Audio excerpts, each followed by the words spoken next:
Good evening, नमस्कार, जय हिंद। मैं ज्ञानेंद्र मलिक स्वागत करता हूं आप सभी का आपके अपने रिजल्ट गुरु यूट्यूब चैनल पर। हम यहां टीजीटी पीजीटी मैथमेटिक्स की तैयारी कर रहे हैं। जैसा आप जानते हैं क्लास नंबर 5, क्लास नंबर 15 अपनी आज आ गई है इस नए चैनल पे। पुराने चैनल पे भी हमने ऑलमोस्ट सारी क्लासें कवर की थी, आप वो भी जाकर देख सकते हैं, वो भी क्लासेज आ गई हैं। यहाँ भी हम मिक्स क्वेश्चन, जो भी इंपॉर्टेंट क्वेश्चन बनते हैं, जो भी प्रीवियस ईयर क्वेश्चन है या एक्सपेक्टेड क्वेश्चन है आपके एग्जाम्स के लिए, वो हम सारे यहाँ कवर कर रहे हैं। टीजीटी पीजीटी या तो आप DSSS, NVS, KVS, UP, Haryana, जहां भी आप एग्जाम देना चाहते हैं, हर जगह ये क्लास आपके लिए हेल्पफुल रहने वाली है। तो आप जान ही रहे हैं, आप लगातार फॉलो कर ही रहे हैं। जो भी आपके कमेंट आते हैं, जो भी आपका डाउट होता है, जिस भी टॉपिक में, हम कोशिश करते हैं कि उसको सबसे पहले कवर कराया जाए। और जैसे कि आप लोग कमेंट कर रहे थे कि सर सबसे पहले इंटीजर फंक्शन या मॉडुलस फंक्शन, ये फंक्शंस के डायग्राम कराए जाएं, तो आज की क्लास में हम उनको भी देखने वाले हैं। तो जो भी साथी जुड़ जाएं, क्लास को शेयर करना ना भूलें, सभी के साथ इसको शेयर करें। कोई डाउट आए कमेंट में जरूर लिखना है, उसका सॉल्यूशन मैं जरूर आपको दूंगा। तो शुरू करते हैं आपने आज की सेशन को। उम्मीद करता हूं वॉइस क्लियर है, आपको स्क्रीन विजिबल है। सबसे पहले आपको टाइम टेबल बता देता हूं, जो हम टाइम टेबल आप फॉलो करना है आपने टीजीटी पीजीटी के लिए। जिस भी एग्जाम के लिए आप या कोई आपका दोस्त, भाई या बहन टीजीटी या पीजीटी टीचर बनना चाहते हैं, तो उनके लिए ऑलमोस्ट सभी सब्जेक्ट रिजल्ट गुरु की टीम कवर कर रही है। डेली क्लासेस चलती हैं, क्लासेस स्टार्ट हो जाती हैं सुबह 9 बजे से। सबसे पहली क्लास सुबह 9 बजे जो ज्योग्राफी के लिए टीजीटी पीजीटी देने जा रहे हैं, उनकी क्लास सुबह 9 बजे शुरू हो जाती है। उसके बाद 10 बजे जो हिस्ट्री क्लास के, हिस्ट्री के सब्जेक्ट के लिए टीचर बनना चाहते हैं, 11 बजे बायो के लिए, बायोलॉजी के लिए। उसके बाद 12 बजे जो इंग्लिश टीजीटी या पीजीटी से करना चाहते हैं, 12 बजे। आपको लिख लेनी है ये एक एक बातें, आपको बताना है सभी को, सभी के साथ शेयर करना है। कोई भी ऐसा ना रहे कि मुझे पता नहीं चला और कोर्स चला गया। ये लास्ट मौका हो सकता है बहुत सारों के लिए, इसी मौके पर चौका लगाना है। इसी बार अच्छी तैयारी के साथ एग्जाम में जाना है और पेपर को क्रैक करना है। उसके बाद बात आती है सर 1 बजे। 1 बजे दिन में हिस्ट्री पूनम मैम लेती हैं 1 बजे। उसके बाद शाम को 6 बजे साइकोलॉजी की क्लास, 7 बजे स्पेशल एजुकेटर का जो एग्जाम देंगे, 8 बजे आर्ट की क्लास और 9 बजे अपनी मैथमेटिक्स की क्लास। इस टाइम टेबल जरूर पता होना चाहिए आपको, क्योंकि मोस्ट इंपोर्टेंट पार्ट होता है। जब तक हम लड़ने अगर जा रहे हैं, तो किसके साथ लड़ना है, कैसे लड़ना है, कब लड़ना है, वो सारी बातें हमें पता होनी चाहिए। ये नहीं कि उठे और चल पड़े बस। अगर हमें विजय हासिल करनी है तो एक स्ट्रेटेजी से जाना होगा, प्लानिंग के साथ आगे चलना होगा। तो इस टाइम टेबल के बाद मैं एक दूसरा टाइम टेबल और आपको बता दूं, किसी का कोई भी लॉस नहीं होना चाहिए। इसीलिए हरियाणा एग्जाम रिजल्ट गुरु पर जो हरियाणा टीजीटी HTET स्क्रीनिंग की तैयारी कर रहे हैं, HTET या फिर स्क्रीनिंग की तैयारी कर रहे हैं, और जो HTET first paper, common paper की तैयारी करना चाहते हैं, तो उनके लिए रिजल्ट गुरु की टीम ने एक बैच लॉन्च कर दिया, कंप्लीट बैच। सारी थ्योरी कराई जाएगी, क्वेश्चन कराए जाएंगे, previous year question, expected question जितने भी इंपॉर्टेंट बनते हैं वो सभी आपके कवर होंगे। कहां? उसके लिए आपको हरियाणा एग्जाम रिजल्ट गुरु चैनल को सब्सक्राइब कर लेना है। क्लासेस स्टार्ट हो जाएंगी सुबह 7 बजे। 7 बजे पहली क्लास करंट अफेयर या जीके की क्लास रहेगी आपकी, मिक्स क्लास मलिक सर लेते हैं सुबह 7 बजे। उसके बाद 8 बजे क्लास, 9 बजे क्लास, 10 बजे, 11 बजे, 12 बजे, 1 बजे, 2, 3, 4, 5 और लास्ट क्लास खत्म होती है आपकी 6 PM, 6 बजे तक। तो डेली आपकी क्लास चलती हैं। यहां भी आप जरूर विजिट करें अगर आप हरियाणा से हैं और हरियाणा एग्जाम देना चाहते हैं। तो आपके लिए टाइम टेबल, एक जबरदस्त टीम बेहतरीन कंटेंट के साथ डेली सुबह 7 से शाम 6 बजे तक कंप्लीट कोर्स कराएंगे आपको। ओके, इस मोस्ट इंपोर्टेंट इंफॉर्मेशन के बाद हम स्टार्ट करते हैं अपनी इस क्लास को। सबसे पहले बात करें अगर हम फंक्शन की, तो सबसे पहले आज जो फंक्शन शुरू करते हैं हम, वो है अपना GIF, greatest integer function. GIF इसको हम लिख देते हैं, ग्रेटेस्ट इंटीजर फंक्शन। अब ध्यान से समझना है कि एक बात को भी, ग्रेटेस्ट इंटीजर फंक्शन को रिप्रेजेंट ऐसे किया जाता है। इसका मतलब क्या होता है, इसका आंसर आएगा सर, जो भी अंदर आपने x लिखा है उससे छोटा इंटीजर जो होगा वो आपका आंसर आएगा। जैसे जैसे मान लिया आपने यहां लिख दिया 3.14, इससे छोटा इंटीजर कौन होगा, 3b होगा, 2b होगा, 1b, 0b, -1b। इन सभी में जो सबसे बड़ा इंटीजर है वो आपका आंसर। मैं बिल्कुल लोकल लैंग्वेज में आपको समझा दूं, जो भी x दे रखा है उससे छोटे इंटीजर लिखो और उनमें जो सबसे बड़ा है वही अपना आंसर। जैसे और लेते हैं, अगर हम बात करें सर 7.9 की, 7.9 से छोटा इंटीजर कौन है, 7, 8 बड़ा है तो 7, फिर 6, फिर ऐसे लिखना है, और इनमें जो सबसे बड़ा है 7 वो क्या रहेगा, अपना आंसर बन जाएगा। ठीक है, तो ग्रेटेस्ट इंटीजर में क्या ध्यान रखना है, प्लस हो या माइनस, जो उस नंबर से छोटा इंटीजर है और बाकी सबसे बड़ा है वही अपना आंसर। जैसे एक और एग्जांपल लेते हैं, मान लिया हम लिख लेते हैं 18.4 नेगेटिव, तो सर इससे छोटा कौन होगा, 18 इससे बड़ा है, इससे छोटा होगा -19। नंबर लाइन पे देखो, यहां 18, यहां कहीं 18.4 और यहां 19, तो इससे छोटा कौन है, 19, तो आंसर कितना आ जाएगा, -19। ठीक है, ओके, सबसे पहली बात तो ये। फिर आते हैं सर इसका ग्राफ कैसे बनेगा, ग्राफ पर बातें करते हैं। आइए इसका ग्राफ समझते हैं। देखो ये लगा रखी है इसने डार्क बॉल का मतलब ये आंसर है, ये अपने आंसर है, ये अपने आंसर है। और ये है व्हाइट बॉल, यानी यहां पर ओपन ब्रैकेट लगेगी और यहां क्लोज्ड ब्रैकेट लगेगी, इसका मतलब ये। ठीक है, ओके सर, ओके। दूसरा, जब आप 0 और 1 के बीच में हैं, 1 पर नहीं, 0 और 1 के बीच में हैं, तो आंसर 0 आएगा। जब आप 1 पे गए तो आंसर 1 आ गया, और 1 और 2 के बीच में आंसर कितना आएगा, 1, 2 और 3 के बीच में 2, 3 और 4 के बीच में 4। इसका मतलब यह हुआ कि सर अगर x को वो ऐसे बोल दे कि x फ्रॉम 3 to 4, 3 से 4, तो x का ग्रेटेस्ट इंटीजर कितना आएगा, तो आपको लिखना पड़ेगा कितना आएगा सर, 3 आएगा। 3 का इंटीजर का ग्रेटेस्ट इंटीजर होगा, 2 का ग्रेटेस्ट इंटीजर 2, 3 का ग्रेटेस्ट इंटीजर 3। यानी सर नंबर में जो डेसिमल वैल्यू होती है उसको हटा दें तो अपना आंसर आ जाएगा, बिल्कुल। ओके, दूसरी बात ये कि ये जो डायग्राम होता है, आप इसको अगर ऐसे देखें ध्यान से, तो ये कुछ आपको ऐसा लगेगा कि ये तो सर 2 लाइन के बीच में बना हुआ है, 2 लाइन के बीच में बना हुआ है। एक लाइन तो ये जो ओरिजिन से पास होती है, और एक लाइन ये जो 1 से पास होती है। आपको ये CDC बनती दिखेगी, देखो ये CD, इसलिए इसको स्टेप अप फंक्शन भी बोलते हैं। ये वाली लाइन जो ओरिजिन से पास होती है ये होती है y = x वाली लाइन, और ये लाइन जो ओरिजिन से पास नहीं होती ये है y = x + 1। इसका मतलब ये है साथियों कि जो भी ये बीच में ही तो है अपना ग्रेटेस्ट इंटीजर, तो ग्रेटेस्ट इंटीजर x की अगर बात की जाए तो वो किसके बीच में आएगा, वो आएगा x + 1 और x के बीच में।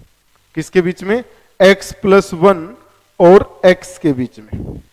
दूसरी बात सर, इस वाली लाइन पे तो डार्क बॉल लगा रखी हैं, यानी यहां पर तो आंसर आएगा तो यहां = लगाओगे और यहां = नहीं लगाओगे। ठीक है, और अच्छे से अगर इसको लिखना चाहें हम प्रॉपर्टी को, ये ध्यान रखनी है एक एक बात, तो हम ये लिख सकते हैं कि सर जो ग्रेटेस्ट इंटीजर x होगा वो बिलोंग करेगा closed bracket, greatest closed bracket x से लेकर ओपन ब्रैकेट x प्लस 1 तक, क्लोज्ड ब्रैकेट x से लेकर ओपन ब्रैकेट x प्लस 1 तक। डायग्राम आपके सामने है। ये वाली लाइन क्योंकि यहां क्लोज्ड है तो इसलिए हम क्या करेंगे, इस पर क्लोज्ड ब्रैकेट लगा देंगे, यानी इसको तो हम यूज करेंगे और x प्लस 1 को यूज नहीं करेंगे, उस पर ओपन ब्रैकेट लगा देंगे। ठीक है, क्लियर। फिर बात आती है सर इसकी डोमेन क्या होगी। इसकी डोमेन क्या होती है? डोमेन का मतलब है भाई x axis, x axis, x axis. आप कोई भी एक्स एक्सिस पुट कर दो, हमेशा आंसर आ रहा है। आप 3.4 पुट करोगे तो भी आंसर आएगा 3। आप 3.9 पुट करोगे तो भी आंसर आएगा 3। आप -7.9 पुट करोगे तो भी आंसर आएगा 8। इसका मतलब आंसर तो हर पॉइंट पे आ रहा है। और अगर इसका आंसर हर पॉइंट पे आया है तो इसका मतलब सर इसकी डोमेन कितनी होगी? डोमेन इसकी आर होगी, आर रियल नंबर, या कहीं जगह आपको इसको -इन्फिनिटी से इन्फिनिटी भी लिखा मिल सकता है। ठीक है, ओके। देखो ये चीजें मैं आपको एक्सप्लेन कर चुका हूं, इन पर ध्यान देने की जरूरत नहीं है, मैंने अभी बता दिया। अब आते हैं इसकी रेंज की बात। रेंज, रेंज का मतलब है जो आंसर आया है अपना, जो ग्राफ की हाइट है, जो वाई एक्सिस है, वो होती है रेंज। सही है, वो क्या होगी? रेंज होगी। तो इसका मतलब सर रेंज तो ये है, या तो आंसर ये आता है, तो आंसर ये आता है, या तो आंसर ये आता है। इनके बीच में तो कभी आंसर आता ही नहीं, बीच वाले तो आंसर आएंगे नहीं। क्या कभी ग्रेटेस्ट इंटीजर का आंसर 3.4 दिखा है आपने? नहीं सर, बनेगा भी नहीं, बनेगा भी नहीं, हमें कोशिश भी नहीं करनी है बनाने की। इसका मतलब नहीं बनेगा तो इसकी रेंज क्या रहेगी? रेंज रहेगी इसकी इंटीजर। इंटीजर क्या रहेगी? इसकी रेंज। ठीक है, तो रेंज का आपने ध्यान रखना है। इसकी रेंज कितनी बनेगी? इसकी रेंज बनेगी इंटीजर। डन, क्लियर है यहां तक? उम्मीद है कोई डाउट नहीं होगा आपको, सारे पॉइंट क्लियर होंगे। कोई भी डाउट अगर हो तो आप दोबारा से पूछ सकते हैं। इसका डायग्राम मैं फिर दिखा दूं आपको क्लियर करके। डायग्राम इसका जरूर ध्यान रखना आपने, ऐसा इसका कुछ डायग्राम बनेगा, क्योंकि जब भी हम कैलकुलस में जाते हैं तो इसका डायग्राम अपने काम आता है, तो इसके डायग्राम पे ज्यादा फोकस करना है आपने। ठीक है, इसकी कुछ प्रॉपर्टी हैं जो मैं लिखवाता हूं आपको, देखना। जैसे जैसे मान लिया ये आ गया integer of x plus n, और ये बोल दे कि n belongs to an integer. अगर n इंटीजर से बिलोंग करता है तो n तो डायरेक्ट ही बाहर आ जाएगा। ग्रेटेस्ट इंटीजर बस किसका निकालना है? x का निकालना है। ठीक है, तो वो तो क्या करेगा? डायरेक्ट ही बाहर आएगा। तो पहली चीज तो आपने ये ध्यान रखनी है। एग्जाम्पल सर, जैसे मान लिया ये आ गया x प्लस 2 का ग्रेटेस्ट इंटीजर, तो इसको तो आप क्या लिख सकते हो? x का इंटीजर प्लस 2, x का इंटीजर प्लस 2। ठीक है, ओके।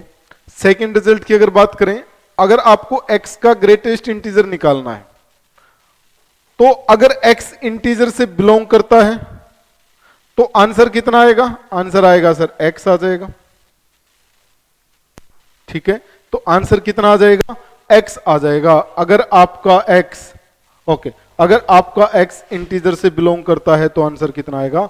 x आएगा। जैसे सर मान लिया आपको 7 का ग्रेटेस्ट इंटीजर निकालना है, तो 7 ही रहेगा, डेसिमल की पार्ट का तो यूज होगा ही नहीं कहीं भी, उसको तो हम क्या करते रहेंगे? रिमूव करते चलेंगे। ठीक है, तो ये एक रिजल्ट ये भी आपको ध्यान रखना है इसमें। दूसरा एक इंपॉर्टेंट रिजल्ट और लिखते हैं। मान लिया हम लिखते हैं greatest integer of x plus greatest integer of x plus 1/n plus greatest integer of x plus 2/n, और प्लस प्लस करते हुए ऐसा लिख दें greatest integer of x plus n minus 1/n। मान लिया ऐसे हम नंबर ऑफ टर्म किसी ग्रेटेस्ट इंटीजर में ऐड कर दें, तो इसका आंसर क्या आएगा साथियों? इसका आंसर आएगा जो भी आपका x है और जो भी आपका n है, उन दोनों की क्या करो? डायरेक्ट मल्टीप्लाई कर दो, ग्रेटेस्ट इंटीजर में आपका आंसर आ जाएगा। क्या आ जाएगा, आंसर आ जाएगा। ठीक है, तो इस पॉइंट को भी आपने ध्यान रखना है ग्रेटेस्ट इंटीजर में कि अगर कोई फंक्शन है तो उसको बाहर निकाल सकते हैं। यहां पर एक गलती हमसे क्या कर लेते हैं, आमतौर पर ये देखा गया है कि अगर उनको ऐसे दे दिया जाए nx और n बोल दिया जाए इंटीजर से बिलोंग करता है, तो वो n को यहां भी बाहर निकाल देते हैं, जो गलत है लिखना। ये आपने ट्राई नहीं करना है, ऐसी गलती आपने नहीं करनी है। प्लस माइनस में है तो बाहर आ जाएगा, माइनस का भी लिख देता हूं, अगर माइनस में है तब भी क्या होगा, बाहर आ जाएगा। प्लस माइनस में बाहर आएगा, मल्टीप्लाई डिवाइड में बाहर नहीं आएगा। ठीक है, क्लियर है? ओके ओके, आगे बढ़ते हैं। फिर सेकंड फंक्शन पर आते हैं। आज का जो सेकंड फंक्शन है अपना वो है signum function. Signum function, signum function क्या होता है? सिग्नम फंक्शन के हमेशा 3 वैल्यू आएंगे आंसर। देखो पहले तो सिग्नम फंक्शन देखते हैं, होता क्या है। मॉडुलस ऑफ एक्स को एक्स से डिवाइड कर दो, modulus of x divide by x. अब मॉडुलस ऑफ एक्स तो सर दो तरह से ओपन होता है, कैसे? या तो सर वो एक्स ओपन होगा या माइनस एक्स ओपन होगा। एक्स पॉजिटिव है और एक्स नेगेटिव है तब, हाँ बिल्कुल सही है। अगर एक्स पॉजिटिव हुआ इस केस में भी, अगर एक्स पॉजिटिव हुआ इस केस में भी, तो क्या होगा, एक्स से एक्स कटेगा, आंसर आ जाएगा 1। ओके, और अगर एक्स नेगेटिव हुआ तो एक्स से एक्स कटेगा, आंसर कितना आ जाएगा, आंसर आ जाएगा -1। एक्स इज लेस देन 0, और जब एक्स 0 है तो आंसर कितना है, 0 0। यानी सिग्नम फंक्शन जिसको ऐसे लिखा जाता है SGN ऑफ fx की 3 वैल्यू आंसर आएंगी, इसके हमेशा ही 3 आंसर आएंगे, या तो 1 या तो 0 या तो -1। इन 3 आंसर के अलावा ये कहीं भी नहीं ओपन होता, कहीं भी प्ले नहीं करता, कहीं भी नहीं खेलता। तो इसके कितने आंसर, 3 आंसर, ओनली 3 आंसर। या तो 1 आएगा या -1 आएगा या फिर कितना आएगा, 0 आएगा। ठीक है, या तो 1 या -1 या 0। अब 1 कब आएगा, जब x पॉजिटिव है, और -1 कब आएगा, जब x नेगेटिव है, और 0 कब आएगा, जब x 0 है। ओके ठीक है सर, जैसे दोबारा से मैं आपको इस पर लेकर ही आता हूं। 3 आंसर मैंने आपको अभी अभी बताए हैं इसके, फिर इसका डायग्राम सोचते हैं। हाँ देखो, ये चीज भी ध्यान रखनी है कि सिग्नम को कई बार वो मॉडुलस x अपॉन x लिखेगा, कई बार x अपॉन मॉडुलस x लिख देगा, कोई भी फर्क नहीं पड़ता, दोनों सेम बात है, क्योंकि x से x तो फाइनली कट ही जाना है। दोनों क्या है, सेम बात है, x से x तो कटेगा ही कटेगा। तो इस चीज का आपने ध्यान रखना है, या तो ऐसे लिख लो या ऐसे लिख लो। ठीक है, देखेंगे डायग्राम को, देखेंगे, और कोई भी अगर डाउट आएगा तो कमेंट जरूर करेंगे भाई आप।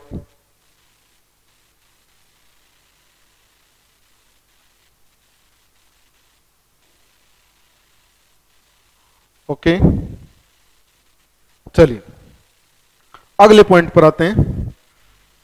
अब इसका डायग्राम देखते हैं। देखो जब 0 है तो आंसर 0, हाँ सर 0 है तो 0। ओके,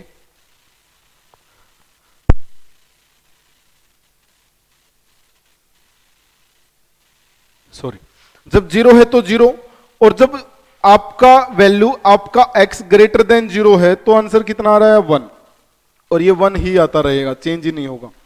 और -1 कब, जब 0 से छोटा है। तो इसका मतलब अगर इसकी डोमेन की बात करें, डोमेन रेंज जरूर याद रखनी है सभी फंक्शन की। जितने भी आप फंक्शन बनाए, जितने भी आप डायग्राम बनाए, उनकी डोमेन और रेंज पता होनी चाहिए आपको। ओके, डोमेन यानी x axis, sir x axis below, ये रहा एक्स एक्सिस। तो एक्स की कोई भी वैल्यू पुट करो सर, आंसर तो आ ही रहा है ना, हाँ बिल्कुल आ रहा है। इसका मतलब सर डोमेन तो इसकी आर है, रेंज, रेंज इसकी क्या होगी सर, रेंज यानी हाइट, रेंज यानी वाई एक्सिस, रेंज यानी आंसर। हाँ सर, बट इसके आंसर तो 3 ही आएंगे, या तो इसका आंसर 1 आएगा, या 0 आएगा, या -1 आएगा। इसके अलावा तो कोई आंसर आएगा ही नहीं, इसका नहीं आएगा तो इसकी रेंज भी तीन ही वैल्यू बनेंगी, या तो 1, या तो 0, या तो -1। और जब नंबर ऑफ वैल्यू हम लिखते हैं, जब नंबर ऑफ वैल्यू लिखते हैं तो हम करली ब्रैकेट का यूज करते हैं, और जब रेंज ऑफ वैल्यू लिखते हैं, बहुत सारी वैल्यू लिखते हैं, तो हम ओपन या क्लोज्ड ब्रैकेट का यूज करते हैं। ठीक है, तो हमने अब क्या लिखी है, तीन वैल्यू, एक तो 1, एक 0 और एक -1। तो तीन वैल्यू को लिखने के लिए क्या लिखेंगे, करली ब्रैकेट। ध्यान रखना मैंने गलती से नहीं लगाई, यही लगानी है आपने भी। जब नंबर ऑफ वैल्यू देनी है और जब रेंज ऑफ वैल्यू देनी है तो ओपन या क्लोज्ड ब्रैकेट का यूज करेंगे।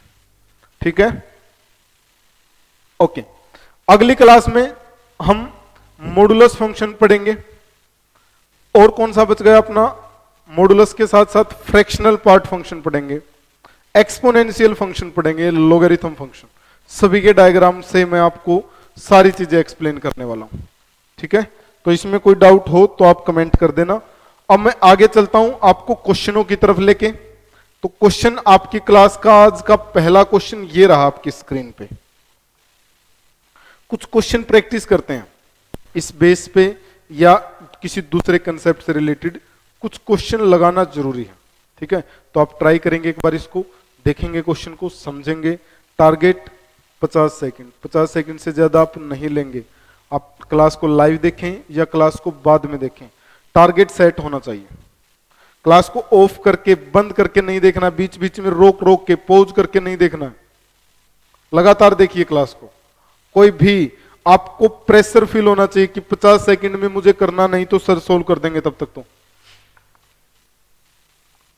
तो कोशिश करो क्लास को चला के ही सारे क्वेश्चन सोल्व करें इसका ट्राई। उम्मीद है मुझे आप जरूर इसका आंसर निकालेंगे।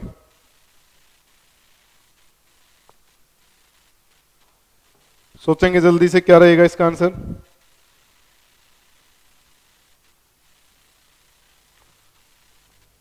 ओके, एक बार मैं क्वेश्चन को कंप्लीट एक्सप्लेन करता हूं। क्वेश्चन दे रखा है, a function F from R into R, इसको बोला जाता है डोमेन। इसका मतलब क्या है सर, ध्यान से समझना, एक एक पॉइंट क्लियर करने वाला हूं इस क्वेश्चन में। इसका मतलब क्या है सर, इसका मतलब यह है कि आप x की जगह कुछ भी पुट कर सकते हैं। मतलब r दे रखा है रियल नंबर, तो रियल नंबर कुछ भी पुट कर सकते हैं x की जगह, बिल्कुल। ओके, इनटू r, एक और r दे रखा है। इस r का मतलब क्या है, इसको बोला जाता है भाई कोडोमेन। रेंज नहीं होती है, ये रेंज नहीं होती, ये है कोडोमेन। कोडोमेन का मतलब है जो आपके आंसर आएंगे वो भी आर आएंगे, आर, यानी आंसर भी इसमें आर आ सकते हैं, सब कुछ आंसर आ सकता है। सर इसकी रेंज कितनी होगी, होनी तो माइनस इन्फिनिटी से इन्फिनिटी चाहिए इस हिसाब से तो, बट अब क्वेश्चन में देख लेते हैं कितनी होगी। सही है, ओके। अब रेंज में और कोडोमेन में अंतर क्या है सर, कोडोमेन का मतलब है जितने भी आंसर आएंगे, रेंज का मतलब है उनमें मिनिमम वैल्यू क्या होगी और मैक्सिमम वैल्यू क्या होगी। रेंज का मतलब ये है उसमें मिनिमम और मैक्सिमम वैल्यू क्या होगी, जितने भी आंसर आएंगे वो कोडोमेन है। ओके, आगे आते हैं क्वेश्चन पे। फिर इसने कहा कि जो फंक्शन है एफ एक्स, वो दे रखा है आपको एक्स स्क्वायर प्लस एक्स। तो बताना ये फंक्शन क्या है, 1 1 है, ऑन टू है, इन टू है, मैनी वन है क्या, ये आपको बताना है। देखिए सबसे पहले आता हूं मैं 1 1 और मैनी वन कैसे चेक करते हैं, 1 1 या मैनी वन कैसे चेक करते हैं, इस पर आते हैं। आप क्या करो, जो भी फंक्शन दे रखा है उसका डिफरेंशिएशन कर दो। कितना आया, 2x प्लस 1। अगर ये डिफरेंशिएशन ऑलवेज पॉजिटिव है, कोई भी वैल्यू पुट करो इसमें आप डोमेन में, जैसा उसने कह रखा है कि इसकी डोमेन R है, इस R में से आप इसमें कुछ भी पुट करो, अगर ये पॉजिटिव आ जाए या फिर नेगेटिव आ जाए तो ये 1 1 है। या तो पॉजिटिव रहे या नेगेटिव रहे तो 1 1 है। बट अगर ये कभी पॉजिटिव और कभी नेगेटिव दोनों आ जाए, कभी कुछ वैल्यू पुट करने से सर पॉजिटिव बन रहा है, कुछ वैल्यू पुट करने से नेगेटिव बन रहा है, तो इसका मतलब ये 1 1 नहीं है, ये मैनी 1 है। चेक करते हैं है क्या ये। अब देखो सर, इस पर अगर बात की जाए, मान लिया हम x को 3 पुट करते हैं, आपने ही सोच लेना ऐसी कोई वैल्यू, तो इसका आंसर कितना आया 6 + 1 7। मान लिया सर x को -3 पुट करते हैं, तो इसका आंसर कितना आएगा, इसका आंसर आएगा सर -5। इसका मतलब ये तो पॉजिटिव भी आंसर देता है, ये तो नेगेटिव भी आंसर देता है, और पॉजिटिव नेगेटिव दोनों आंसर देगा, तो ये क्या है, ये है सर मैनी 1। तो ऑप्शन कट कर सकते हैं हम, क्या ये 1 1 है, नहीं है सर, बोथ 1 1 एंड ऑन 2 कभी नहीं सर, 1 1 तो है ही नहीं। सही है, या तो ऑप्शन बी या ऑप्शन डी अपना आंसर होगा। अब क्या करते हैं, इनटू और ऑन टू निकालते हैं, आते हैं सर, आते हैं इनटू एंड ऑन टू निकालने पर आप क्या करो, जो भी आपको फंक्शन दे रखा है उसकी रेंज निकालो, रेंज। जैसे क्वाड्रेटिक फंक्शन है, इसकी रेंज तो आप निकाल ही सकते हैं, वैसे भी मैं समझा दूंगा आपको, चिंता ना करें। अगर रेंज आपकी, अगर आपकी जो रेंज है वो कोडोमेन के इक्वल आ जाए, तो इसका मतलब वो है onto function, onto function. और अगर आपकी रेंज सबसेट बन जाए कोडोमेन का, कोडोमेन के अंदर आ जाए, यानी उसके बीच में समा जाए कहीं, तो उसको बोलते हैं इनटू इनटू इनटू। ठीक है, तो ये दोनों पॉइंट आप ध्यान से हर क्वेश्चन में आप ऐसे ही अप्लाई करेंगे भाई, किसी भी मेथड पर जाने की जरूरत नहीं पड़ेगी, आप डायरेक्ट इतना सोच सकते हैं। अब बात करते हैं सर इसकी रेंज कैसे होगी। आप x को कुछ भी पुट करो, x² + x है, क्या कभी नेगेटिव वैल्यू देगा। मान लिया x को -7 पुट किया, -7 का स्क्वायर 49, -7 कितना बना 42, क्या कभी नेगेटिव बना, नहीं बना सर। इसका मतलब x को आप कुछ भी पुट करें, कुछ भी पुट करें, ये हमेशा कैसा आंसर देगा, ये हमेशा और हमेशा पॉजिटिव आंसर देगा, पॉजिटिव आंसर। यानी जो रेंज आएगी अपनी वो क्या आएगी, पॉजिटिव आएगी। बट सर कोडोमेन तो पॉजिटिव और नेगेटिव दोनों है। अरे दोबारा से इसी डायलॉग को दोबारा से रिपीट करना, सर कोडोमेन तो पॉजिटिव और नेगेटिव दोनों है, और रेंज आई है अपनी पॉजिटिव, इसका मतलब रेंज कोडोमेन का हिस्सा है, उसके बराबर नहीं है। और बराबर नहीं तो क्या बनेगी, इनटू बनेगी, इनटू इनटू इनटू। तो फंक्शन कैसा है, इनटू फंक्शन है। इसने कहा है ऑन टू, नहीं ऑन टू नहीं, इनटू, तो आंसर क्या बनेगा, निदर 1 1 नोर ऑन टू, बिल्कुल, क्योंकि ये क्या है, many 1 into, many 1 into function है। ठीक है, कर लेंगे ऐसे क्वेश्चन को, बिल्कुल बिल्कुल कर सकते हैं आप, मुझे उम्मीद है कि समझ आया होगा आपको। और अगर कोई भी डाउट रहे क्वेश्चन में, कमेंट करना नहीं भूलना है, आपकी कमेंट का वेट रहता है मुझे, कमेंट जरूर करें, जो भी डाउट आए उसको पूछें, अच्छा लगता है आपके क्वेश्चन का आंसर देकर, पूछा करो जरूर भाई। ठीक है, चले आगे, चलिए अगले क्वेश्चन पर आते हैं। नेक्स्ट क्वेश्चन ये रहा आपकी स्क्रीन पे, इसको संभालेंगे, देखेंगे क्वेश्चन।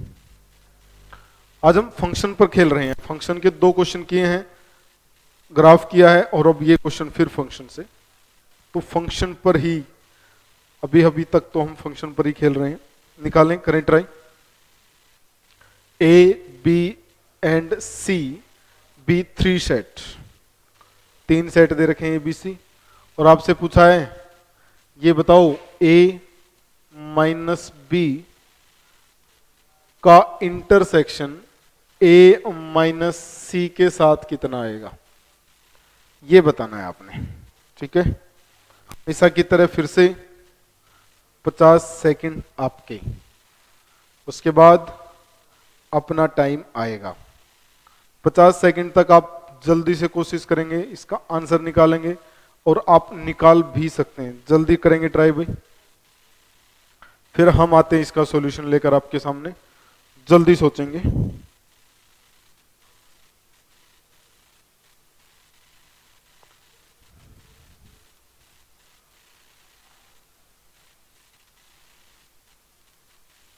गुड गुड, जल्दी निकालें।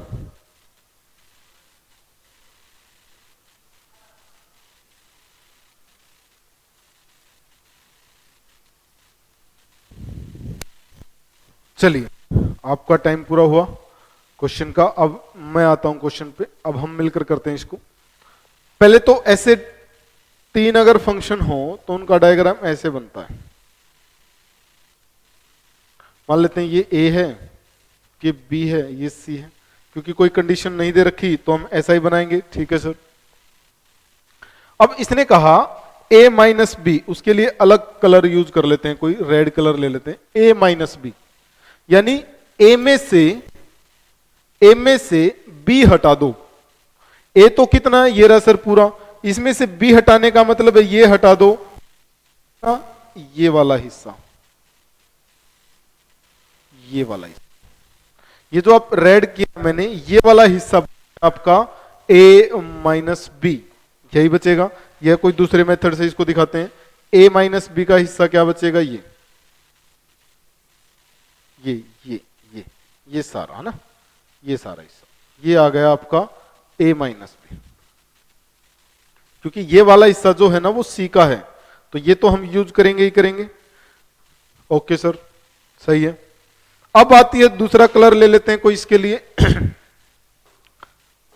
इसके लिए ये ले लेते हैं ए माइनस सी, यानी इस बार क्या करना है, ए में से सी हटा देना है। ए में से सी हटाने का मतलब है कि सर जो ये सी वाला पोर्शन आपने यूज किया था ना, ये इसको हटा दो, इसको भी हटा दो, इसको भी हटा दो, जो सी वाला पोर्शन आपने यूज किया था। इसका मतलब बस कितना पोर्शन बच गया जो हमने यूज में लेना है, वो है ये। इससे इधर का आपने भी ऐसे ही ध्यान रखना है। और ये जो रेड किया हमने, ये वाला हिस्सा अपना आंसर है। ठीक है, ओके सर, ये रेड वाला हिस्सा अपना आंसर है।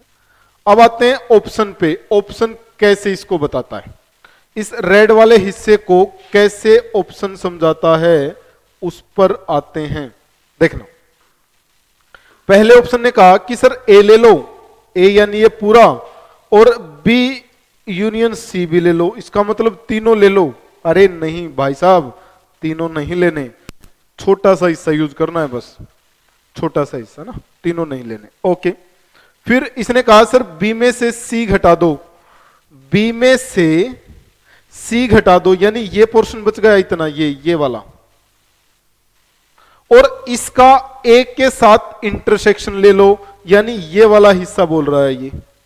नहीं सर ये भी नहीं चाहिए हमें, तो दूसरा चाहिए। समझ रहे हैं ना, एक एक पॉइंट को ध्यान से समझना, क्यों अपना ये आंसर नहीं आया। ऑप्शन ए ने तो सारा दिया, ऑप्शन बी ने ये हिस्सा दिया, ये नहीं चाहिए ना साहब, ये चाहिए रेड कलर वाला। ऑप्शन सी पे आते हैं। सर इसने कहा ए तो ले लो, साथ ही साथ बी माइनस सी भी ले लो, बी में से सी सब्ट्रैक्ट करो, यानी ये हिस्सा, ये इतना हिस्सा इसने आंसर बता दिया। डायग्राम से मैं इसलिए समझा रहा हूं आपको कि कोई और क्वेश्चन भी बने, सेट में कैसा ही क्वेश्चन बने, डायग्राम के पास जाना है प्यारे। डायग्राम पे जाओ, जाते ही आंसर आपके सामने आ जाएगा। कोशिश करो कि डायग्राम से ही सोल्व हो क्वेश्चन। डन। तो ऑप्शन सी भी अपना आंसर नहीं रहा, क्योंकि ऑप्शन सी ने ये आंसर दिया है, इसको भी हटा देते हैं, ये लीजिए। अब आते हैं डी पे। डी ने कहा सर ए में से ये ए है, इसमें से B union C, B union C क्या होगा, ये वाला हिस्सा, ये सारा हिस्सा इसमें से घटा दो, ये बी का हिस्सा है, जो बी और ए में आता वो सारा घटा दो, तो बिल्कुल ये अपना आंसर रहेगा, ये बचेगा। तो बचा कितना, option D. Option D is the correct answer. ठीक है, अगर डायग्राम से कर लेते हैं तो सीधा सीधा क्वेश्चन उड़ेगा, कोई भी फिगर दे दे वो, डायग्राम पे जाओ, जो आपने निकालना उसको मार्क करो और आगे बढ़ो। डन। चलिए, हालांकि आप इसको ऐसा भी कर सकते हैं, किसी सेट मान लेना, सेट को 1 2 मान लो, सेट बी 2 3 मान लो, और सी 3 4, तीनों में एक एक कॉमन मान लेना, जैसे मैंने माना है। कोई भी क्वेश्चन आ जाए आप ऐसे मान के भी अपना आंसर निकाल सकते हैं। ठीक है, इसे आप ट्राई कर लेना, आंसर इससे भी आ जाता है, कोई भी क्वेश्चन आए। ठीक है, ओके, अगले क्वेश्चन पर चलता हूं मैं आपको लेकर। नेक्स्ट क्वेश्चन ये रहा स्क्रीन पे, इसको सोचेंगे भाई।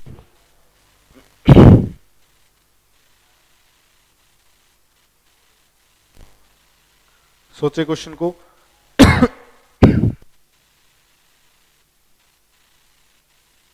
सॉरी, देखिए अगला question, number of point eight which the function is not continuous. ये पूछा है वो फंक्शन, वो वैल्यू बतानी है जिस पर ये कॉन्टिन्यूअस नहीं हो। ऐसी कितनी वैल्यू आएंगी? 1 आएंगी, 2 आएंगी, 3 आएगी, या इनमें से कोई भी नहीं आएगी? सोचो एक बार, टारगेट से कट नहीं होना है, 50 सेकंड आपको दी जाती हैं।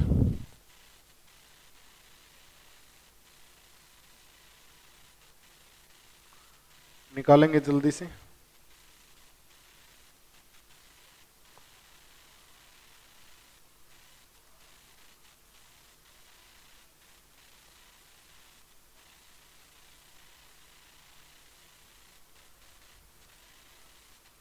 चलिए क्वेश्चन पर आते हैं, मैं लिख देता हूं क्वेश्चन को।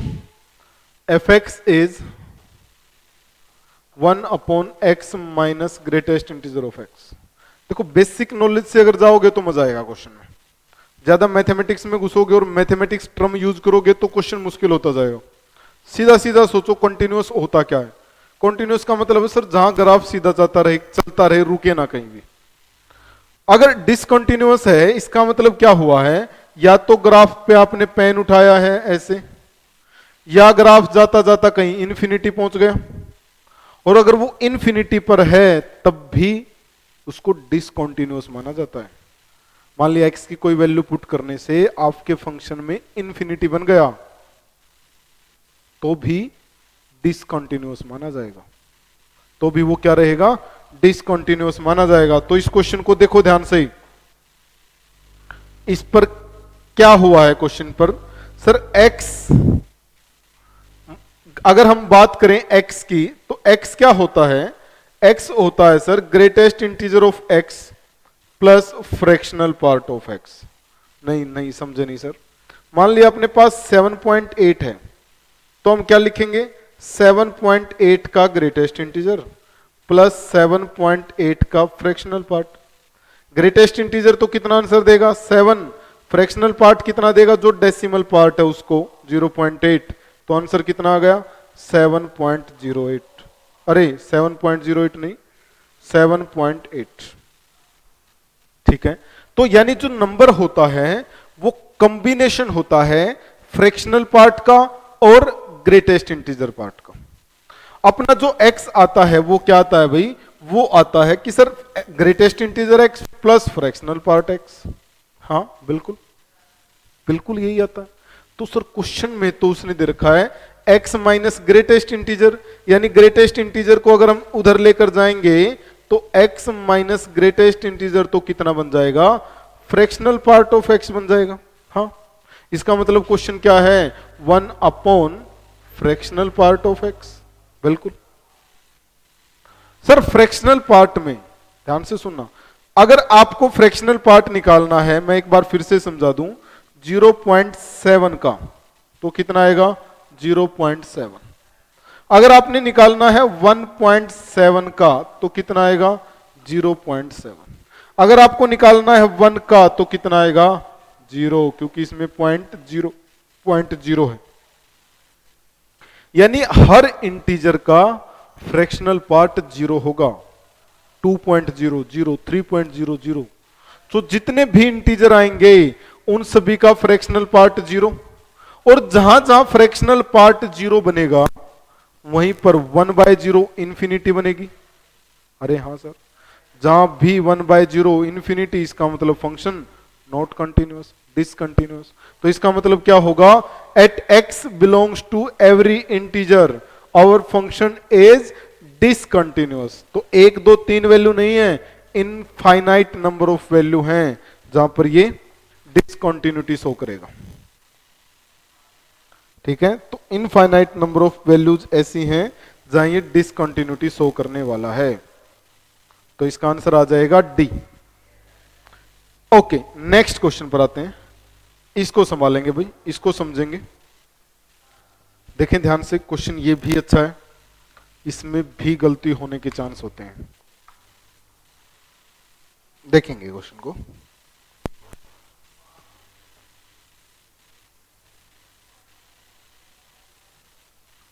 रेंज बतानी है अपने। रेंज के लिए मैंने बताया था, कोई एक फंक्शन ऐसा दे रखा होगा क्वेश्चन में जिसकी रेंज आप जानते होंगे, या फिर डोमेन निकाल निकाल के वैल्यू पुट करेंगे, जो मैक्सिमम वो मैक्सिमम, जो मिनिमम वो मिनिमम। ठीक है, देखो क्या इसकी रेंज कैसी की जानते हो आप, मैं समझाता हूं, ध्यान से देखना। साइन एक्स की अगर बात करें, ध्यान से, बिल्कुल क्लियर करने वाला हूं क्वेश्चन को, ध्यान से समझना। तो इसका डायग्राम क्या होगा, इसका डायग्राम होगा सर ये, ऊपर 1 नीचे -1। क्वेश्चन में दे रखा सर साइन 3x, इसका डायग्राम क्या होगा, ऊपर 1 नीचे -1। डायग्राम इसी के बीच में रहेगा, बट थोड़ा सा जल्दी रोटेशन लेनी शुरू कर देगा। 1 और -1 से बाहर नहीं जाएगा, बट रोटेशन जल्दी लेनी शुरू कर देगा। ठीक है, अच्छा, अगर मान लिया हमें निकालना है साइन x/3 का डायग्राम, तो अब कैसे बनेगा, साइन x/3 का डायग्राम कैसे बनेगा, ये सोचना एक बार आप।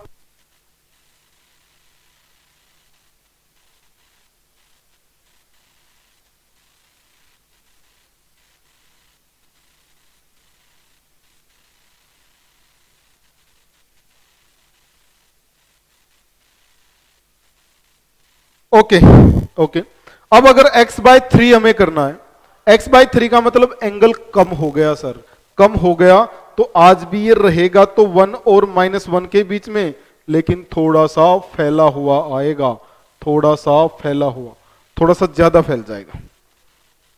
अगर एंगल का कोफिशिएंट इंक्रीज होता है तो श्रिंक हो जाता है डायग्राम, और एंगल का डायग्राम, एंगल अगर छोटा होता जाएगा तो वो फैलता चला जाएगा, फैलता। ओके, दूसरा सर, और कुछ हो जाए, हाँ और कुछ बताते हैं। अगर मान लिया यही आपको 2 sin x का डायग्राम बनाना पड़ता, तो डायग्राम कुछ ऐसे बनता, ध्यान से देखना, यही सेम डायग्राम रहता, ऐसे ऐसे। बट अब जो ये मैक्सिमम वैल्यू है वो 2, और मिनिमम वैल्यू कितनी हो जाती, -2। यानी जब अगर आप कुछ एंगल में चेंज करते हैं, अगर आप ट्रिग्नोमेट्रिक फंक्शंस की एंगल में चेंज करेंगे तो रेंज में कोई चेंज नहीं होगा, डोमेन में कोई चेंज नहीं होगा। बट अगर ट्रिग्नोमेट्रिक को किसी नंबर से मल्टीप्लाई करेंगे तो जितने नंबर से मल्टीप्लाई किया है उतने ही नंबर से उसकी रेंज को भी मल्टीप्लाई करना पड़ेगा। ठीक है, पहली बात ये आपको समझ आ गई होगी। अब अगर ये समझ में आ गया है तो क्वेश्चन कतई मुश्किल नहीं है। क्वेश्चन को मैं दोबारा से एक बार इसको हटा के स्पेस बना के क्वेश्चन सोल्व कर देते हैं। देखना क्वेश्चन कैसे बनेगा। क्वेश्चन आएगा सर, साइन 3x की रेंज पता है हमें, क्या होगी, 1 and -1। हाँ सर बिल्कुल होगी, एंगल ही तो चेंज है, रेंज में थोड़ी चेंज है कुछ। क्वेश्चन बना रहे हैं, माइनस से मल्टीप्लाई करेंगे तो ये 1 बन जाएगा, साइन चेंज हो जाएंगे सर, और ये -1 बन जाएगा। सही है।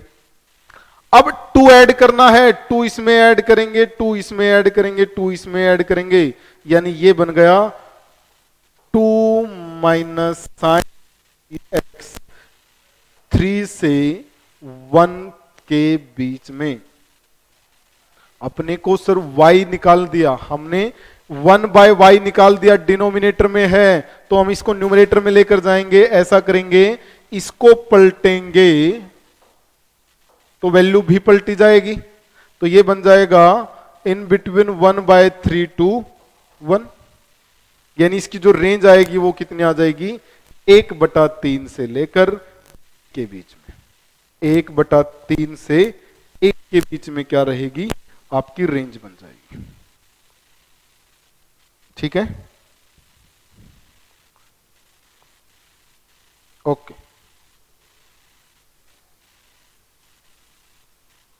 चलिए अगले क्वेश्चन पर आते हैं। ओके, इसको संभालेंगे, क्वेश्चन को देखें ध्यान से, ध्यान से देखें क्वेश्चन। क्वेश्चन में लिख भी देता हूं एक बार आपके लिए। वेक्टर P है B cross C by ABC। Vector Q है जो, वो है C cross A by ABC। और वेक्टर R है जो, वो है अपना A cross B by ABC, ये दे रखा है। और आपसे पूछिए ये वैल्यू निकाल दो, वैल्यू ये निकालनी है, जल्दी करेंगे ट्राई, 40 सेकंड देते हैं इस क्वेश्चन की। ये क्वेश्चन आसान है, जल्दी निकाल सकते हैं आप इसको। सोचो जल्दी से। ऑप्शन A, B, C और D, मुझे पता है आपने आंसर निकाल दिया होगा, मुझे आप पर पूरा भरोसा है, आपने आंसर निकाल दिया होगा। बस थोड़ा सा टेक्निकल प्रॉब्लम की वजह से हम नहीं जुड़ पा रहे हैं पिछले 2-3 दिन से। हाथ जोड़कर माफी मांगता हूं मैं आप लोगों से, बट बहुत जल्द मैं इसको सॉर्ट आउट कर लूंगा और फिर से हम सारी बातें आमने सामने बैठ के किया करेंगे। देखें क्वेश्चन को, देखिए देखिए इसका सॉल्यूशन मैं देता हूं, चलो आपको। ओके सर, अगर हमें ये सोल्व करना है, हमें सोल्व क्या करना है, vector A plus vector B dot P, okay, plus vector B plus vector C dot Q plus vector C plus vector A dot R। तो ये क्या बन जाएगा, ये बन जाएगा A डॉट P, हाँ सर बिल्कुल, प्लस B डॉट P, हाँ ये भी सही है, B डॉट Q, बिल्कुल सर, C डॉट Q, बेहतरीन, अगला C डॉट R, अरे मजा आ गया सर, और A डॉट R, बिल्कुल। सर P क्या है, P तो ये है सर B क्रॉस C, जब B क्रॉस C के साथ वेक्टर A आएगा तो ये तो STP बनाएगा, यानी ये बन जाएगा ABC, और नीचे को लिखा है। सोचो अगले में जब BP के साथ मल्टीप्लाई करेगा तो ये बनाएगा BBC, और नीचे कितना दे रखा है, ABC, हाँ सर बिल्कुल, ओके।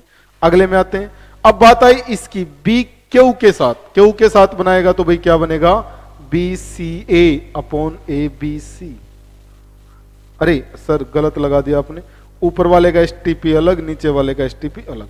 फिर आते हैं इस पे CQ के साथ, तो ये बनाएगा sir CCA divide by ABC, हाँ ओके। CR के साथ करेंगे तो क्या बनाएगा सर, CAB बनाएगा, CAB बनाएगा सर, CAB, और डिवाइड में ABC।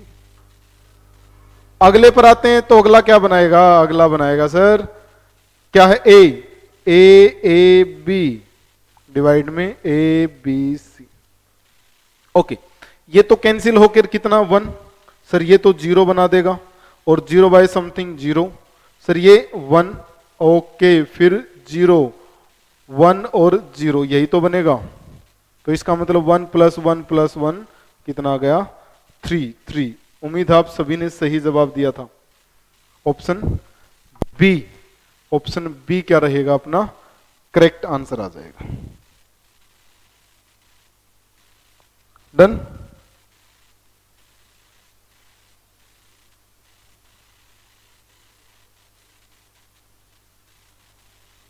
ओके।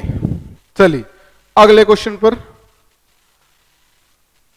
ये रहा नेक्स्ट क्वेश्चन, इसको समझेंगे, करेंगे ट्राई इस क्वेश्चन को भी, सोचेंगे जल्दी से भाई क्या होगा इसका आंसर। एफ एक्स दे रखा है आपको, एफ एक्स दे रखा है, आपसे पूछा है value of F of zero निकालनी है, जबकि एफ एक्स कॉन्टिन्यूअस है, एफ एक्स कॉन्टिन्यूअस है और आपको एफ ऑफ जीरो निकालना है।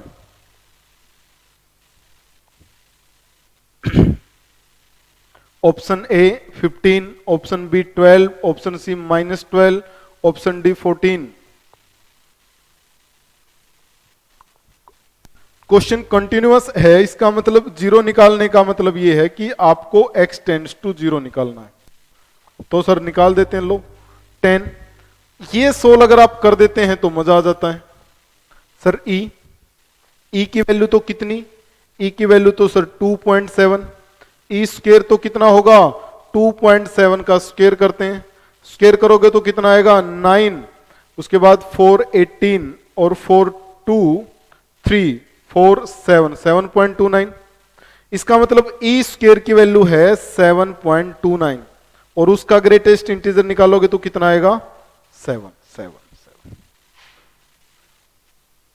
इसका मतलब ये तो दे रखा है सर 7x³। पहले ग्रेटेस्ट इंटीजर तो हटाना ही पड़ेगा, पहले वो 4 फंक्शन क्वेश्चन में आएंगे तो वो तो रिमूव होंगे ही होंगे, सही है, तो डायरेक्ट हटा देते हैं।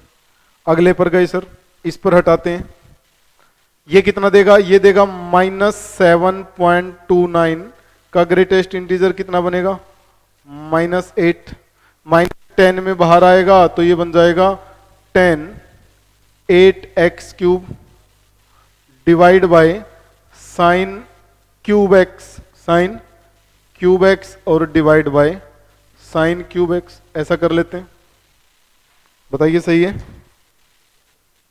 हाँ सर सही है। अब लिमिट में अपने को क्या चाहिए सर, साइन में जो दे रखा है वही नीचे चाहिए होता है, तो लिखते हैं लिमिट x टेंड्स टू 0। 10 को अगर 1 बनाना है, 10 को अगर 1 बनाना है, टेंजेंट को अगर आपने 1 बनाना है तो क्या करेंगे, सोचो एक बार।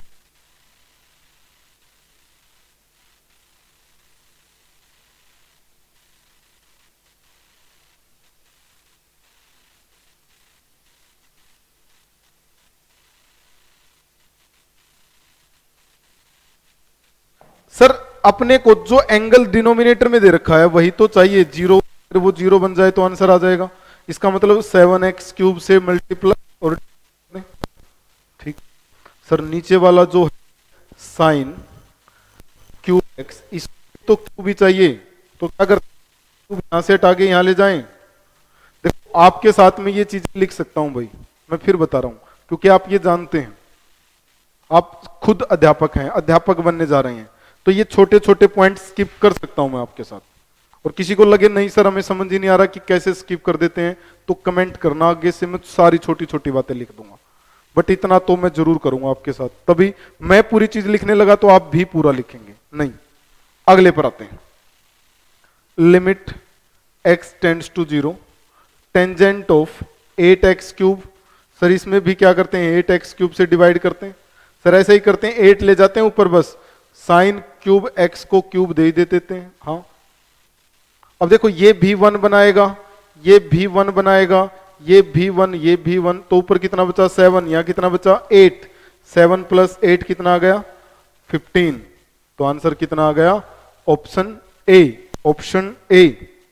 ठीक है, तो जो सही जवाब रहेगा आंसर क्वेश्चन का वो कितना आ जाएगा ऑप्शन ए।